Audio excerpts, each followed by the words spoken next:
The League Against Cruel Sports thinks that killing animals for fun is repellent and repugnant.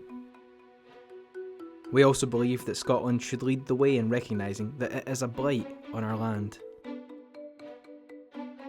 Those that like killing grouse say it's good fun. It provides a boost to the rural economy. It even improves species conservation and biodiversity. So the League Scotland decided to take a closer look at their claims, and here's what we found. Over 1 million hectares of Scotland are privately owned grouse moors. Hundreds of birds are killed in a day, yet most people take away one brace to eat and the rest go to game dealers. They say it's good for the economy. It is true that grouse moors are owned by a few wealthy individuals who make fortunes when they sell on.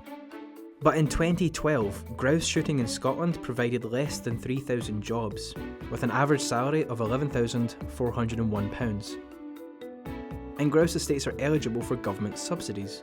Estates can get more than £300,000 per year, money that could otherwise be available for biodiversity projects. They say it's good for the environment. But more and more land is being fenced off, and roads built to make life easier for the shooters.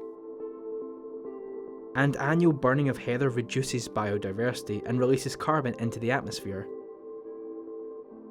And when it gets out of hand, the fire brigade need to be called in, which costs us all money.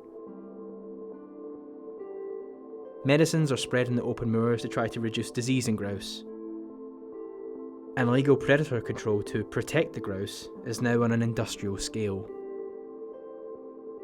The moors are covered with snares and traps that can horribly wound and maim indiscriminately. Mountain hares, crows, foxes and stoats are mercilessly targeted in order to artificially increase the number of grouse.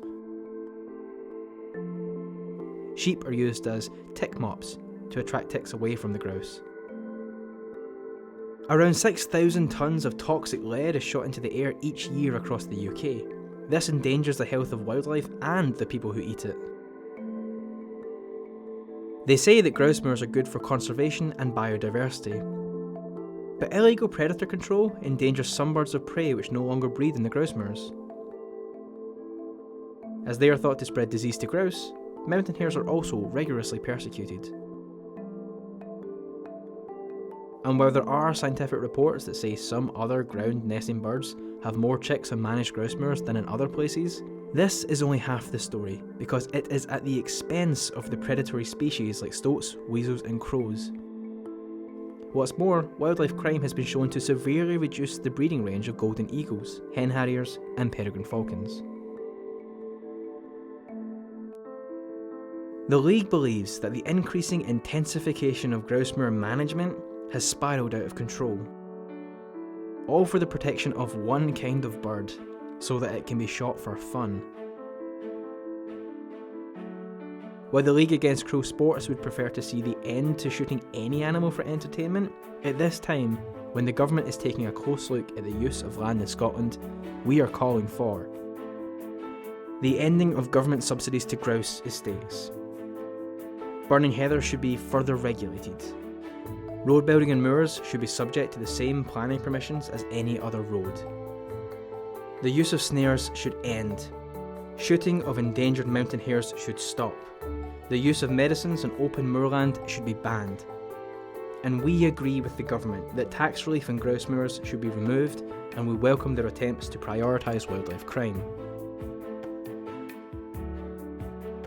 If you agree with us, please contact your member of the Scottish Parliament and let them know what you think about grouse shooting and its impact on Scottish land.